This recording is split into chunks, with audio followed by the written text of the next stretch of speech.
Hi, Chef Emma from Whistle Pig Korean, here to show you some of my favorite Korean food to make at home.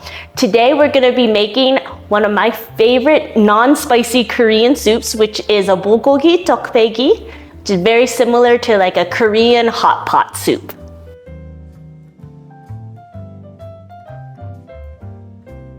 We're going to start off with first marinating our meat. So here we have about a pound of thinly sliced beef.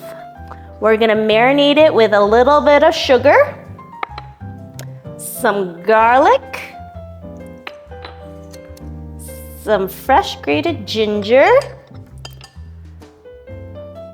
soy sauce, and you can use gluten-free soy sauce, and then that's gonna make this entire dish gluten-free.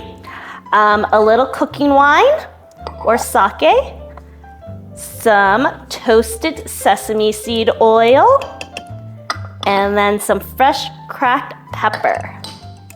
And then you're just gonna mix that all up together.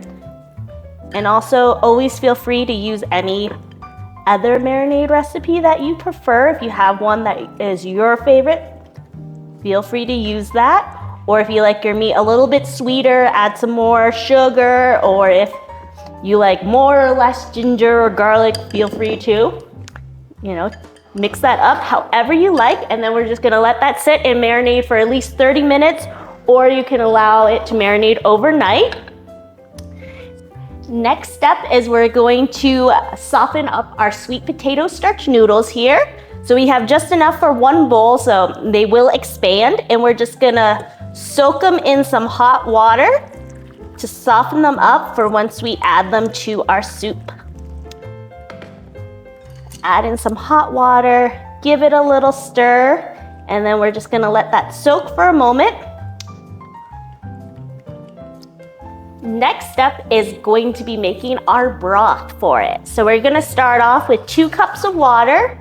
We're gonna add in a little bit of salt, some sugar, and fish sauce.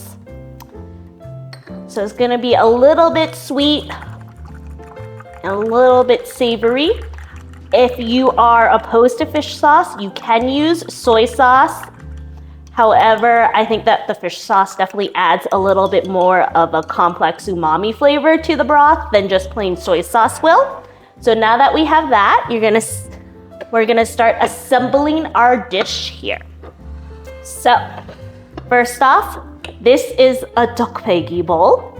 It's going to be an earthen pot. This is what Koreans like to use to make soup in. Different from a dolsot bibimbap, this one is clay and it is non-porous, so it's gonna be better for your soups or stews. Now we're gonna start assembling our soup here. You're gonna put your pot on the stove. We are going to take the meat out of its marinade into the pot.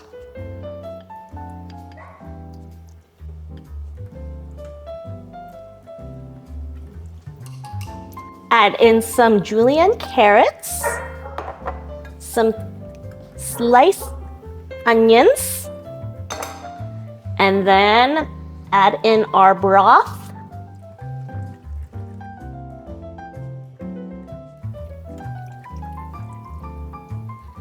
And then we're gonna let that all come to a boil.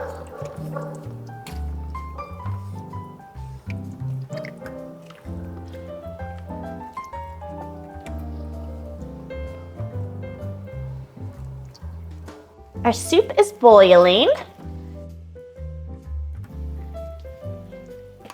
As it starts to boil, you're gonna notice that some of the fat is gonna come to the surface, and the fattier your meat is, the more tender, but also at the same time, you're gonna get a little bit of this fat that you're gonna wanna just skim off of there.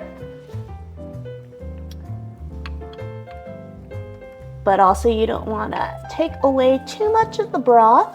We are going to add our japchae noodles.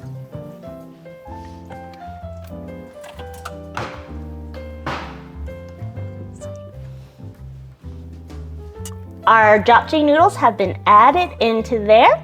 So now we're just gonna let this all come back up to a boil. Still just kind of continually skimming the top of it. Next, we're gonna add our final pieces. So we have some mushrooms.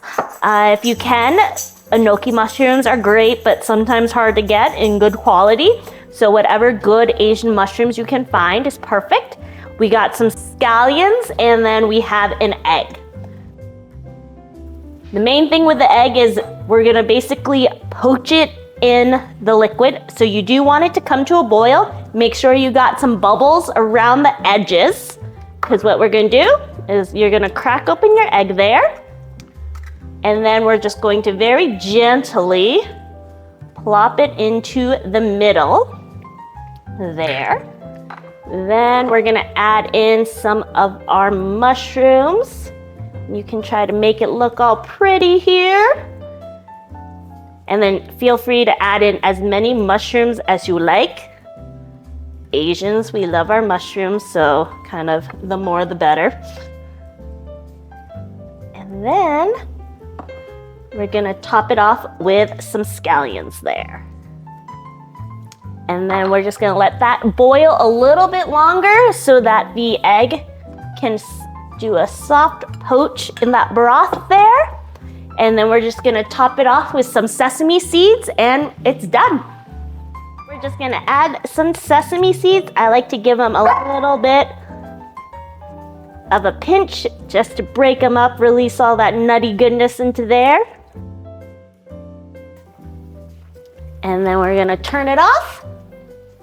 And you're gonna grab your little plate.